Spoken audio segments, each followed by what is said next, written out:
तज्जयति परम ज्योति समम समस्तैरनंत पर्यायै दर्पण तले विशकिला प्रतिफलति पदार्थ मालिका यत्र।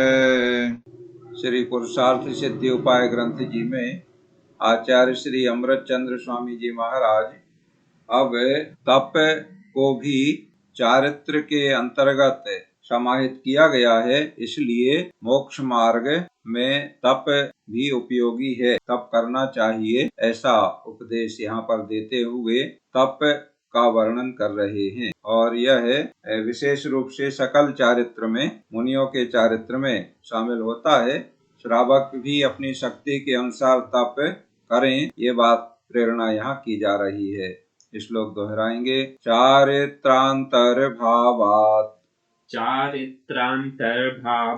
तपोपि मोक्षांगमागमे गदितम्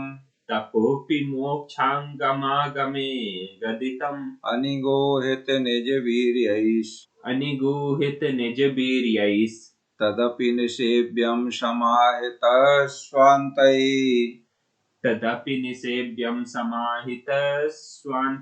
चारित्र्यन्तर्भावो से तप भी सुसाधन मोक्ष का नहीं छुपा से वो यथा शक्ति सावधानी से कहा। आगमे माने जैन आगम में चारित्रांतर भावात, चारित्र का अंतर्वर्ती होने से। देखो, चारित्र का अंतर्वर्ती मतलब चारित्र में शामिल होता है, तप करना चारित्र में शामिल होता है, माने चारित्र का ही एक भाग है तप करना, ऐसा जैन आगम में माना गया है। तपः अपि मोक्षांगम, इसलिए तप को भी मोक्ष का अंग गदितम माने कहा गया है। चारित्र का अंतर्वर्ती होने से तप को भी मोक्ष का अंग कहा गया है। देखो, मोक्ष के अंग क्या हैं? सम्यक दर्शन, ज्ञान, चारित्र, ये मोक्ष मार्ग हैं। सम्यक दर्शन, सम्यक ज्ञान और सम्यक चारित्र की एकता मोक्ष का मार्ग है। तत्वार सूत्र जी में आचार्य उमा स्वामी महाराज ने भी ऐसा वर्णन किया है। तो तप मोक्ष मार्ग नहीं है क्या? तो यहाँ तप को भी मोक्ष का अंग बताया गया है। क्यों बताया गया है? क्योंकि तप जो है वह चारित्र का अंतर्वर्ती है, माने चारित्र में शामिल है, चारित्र का ही एक भाग है। इसलिए तो सम्यक चारित्र मोक्ष मार्ग है, तो तप भी उसका एक भाग है, इसलिए तप भी मोक्ष का अंग कहा गया है। तो क्या करना चाहिए? अनिगूहित निज वीर्यई, माने अपना पराक्रम या अपनी शक्ति ना छुपाते हुए, समाहित स्वांतई, सावधान चित्त वाले पुरुषों को अपनी शक्ति को ना छिपाते हुए। देखो, शक्ति नहीं है इसलिए हम तप नहीं कर पाएंगे, ऐसे कोई अगर कहे तो शक्ति नहीं है तो संसार के दूसरे काम भी उसे नहीं करना चाहिए, ये प्रश्न सामने आता है। तो संसार के, घर परिवार के, रिश्तेदारी के, समाज के, व्यापार के, नौकरी के, अन्य अन्य बहुत सारे काम वो करता है, तो उसके लिए शक्ति है। और तप करने की बात आती है, तप में क्या है? अनशन करना माने उपवास, ऊनोदर करना, मुख से कम खाना, ये बाह्य तप में अभी आगे वर्णन आएगा। तो ऐसे कोई तप करने की बात आए तो कहता है कि हमारी तो शक्ति ही नहीं है, हमसे तो बनता ही नहीं है, और दूसरे दूसरे काम करने में वो उत्साह से काम करता है, तो वो मायाचारी कर रहा है, फिर वह सावधान चित्त वाला पुरुष नहीं है। समाहित स्वांतई, जो अपना भला चाहता हो, सावधान चित्त वाला हो, तो उसे तदपि माने उस तप का भी निषेव्यम माने सेवन करना योग्य है। दो बातें यहाँ पर हैं। पहली बात क्या है कि तप चारित्र का ही एक भाग है, चारित्र में अंतर्वर्ती है, इसलिए तप भी मोक्ष का अंग है।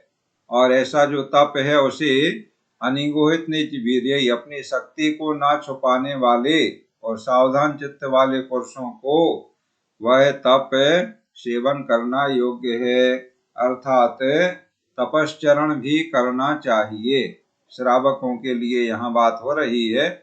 ऐसे तो तप करना साधुओं के चारित्र में आता है, तप तपेन द्वादश 12 प्रकार का तप करते हैं साधु। तो साधुओं को तो विशेष रूप से करना ही है, लेकिन श्रावक भी अपनी शक्ति के अनुसार तप को भी सेवन करें, माने तपस्या भी करें। श्लोक दोहराते हैं। चारित्रांतर भावात् तपोपि मोक्षांगमागमे गदितम् अनिगूहित निज वीर्यैः तदपि निषेव्यम समाहित स्वान्तैः। अब बाह्य तप और अंतरंग तप, ऐसे दो भेद तप के किए गए हैं। उनमें से बाह्य तप के बारे में श्लोक नंबर 198 में बताया जा रहा है।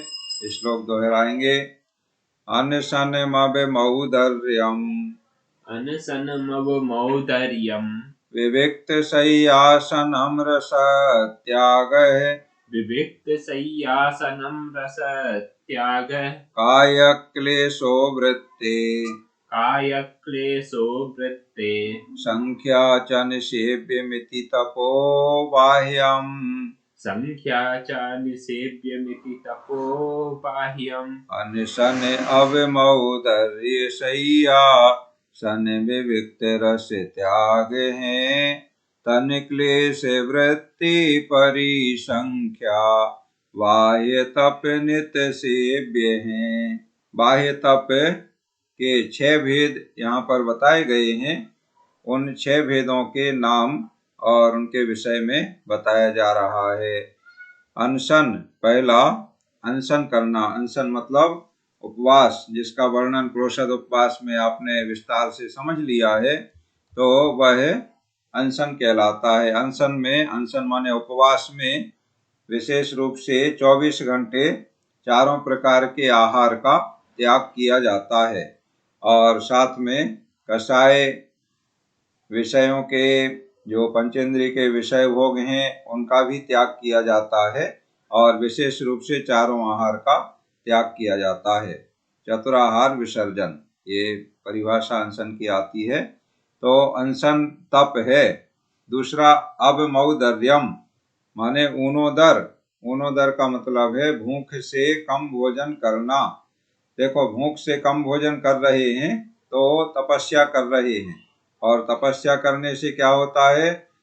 तपसा निर्जराचा, कर्मों की निर्जरा और कर्मों का संवर माने आते हुए कर्म रुकते हैं, और पहले से जो कर्म आत्मा के साथ बंध को प्राप्त हो चुके हैं उन कर्मों की निर्जरा हो जाती है, अर्थात आत्मा से पृथक हो जाते हैं। इसलिए तप करना चाहिए। तो दूसरा तप हो गया अवमौदर्य माने ऊनोदर करना, भूख से कम भोजन करना।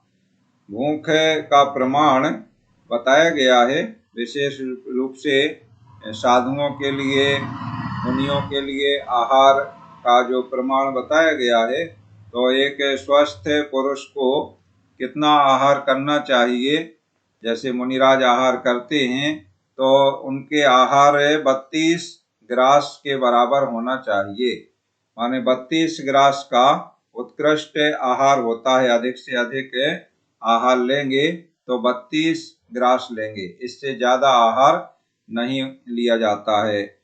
अब 32 ग्रास ले रहे हैं तो पूरा आहार हो गया, और एक भी ग्रास नहीं ले रहे हैं तो उपवास हो गया।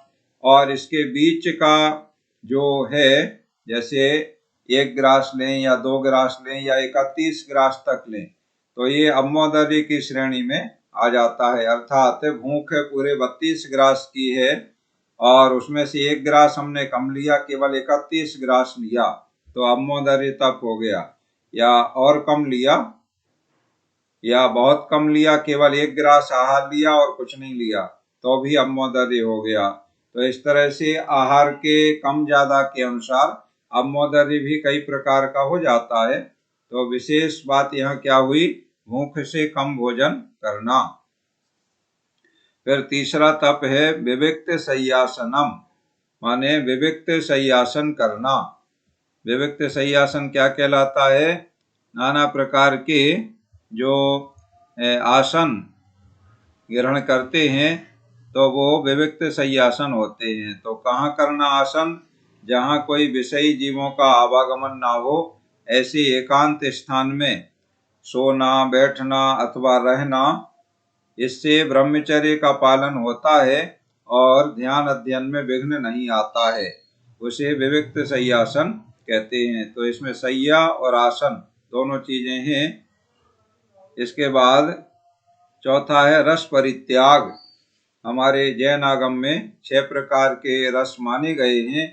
तो उन रसों में से 1-2 रसों का त्याग करना या सभी रसों का त्याग करना, तो रस परित्याग नाम का तप कहलाता है।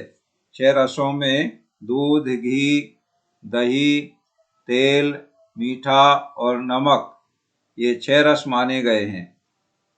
तो इन 6 रसों में से अपनी इच्छा अनुसार और अपनी शक्ति के अनुसार, सहनशीलता के अनुसार 1, 2, 3 या 4, 5 या सभी 6 ऐसे रसों का त्याग करना, ये रस परित्याग नाम का बाह्य तप कहलाता है।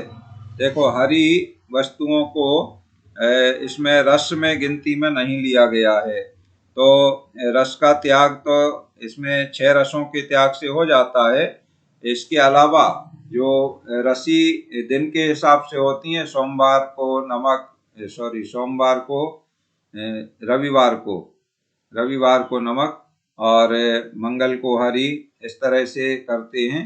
तो उसमें हरि को भी शामिल करते हैं। 6 दिन में 6 रस हो जाते हैं और 1 दिन हरि के लिए नियत किया गया है। तो हरी वस्तुओं का, यानी हरी जो हरित सब्जी फल वगैरह हैं, तो इनका भी त्याग करना चाहिए। इसको भी रस में गिनती तो नहीं है, लेकिन रस परित्याग के समान ही हरि का त्याग भी माना गया है।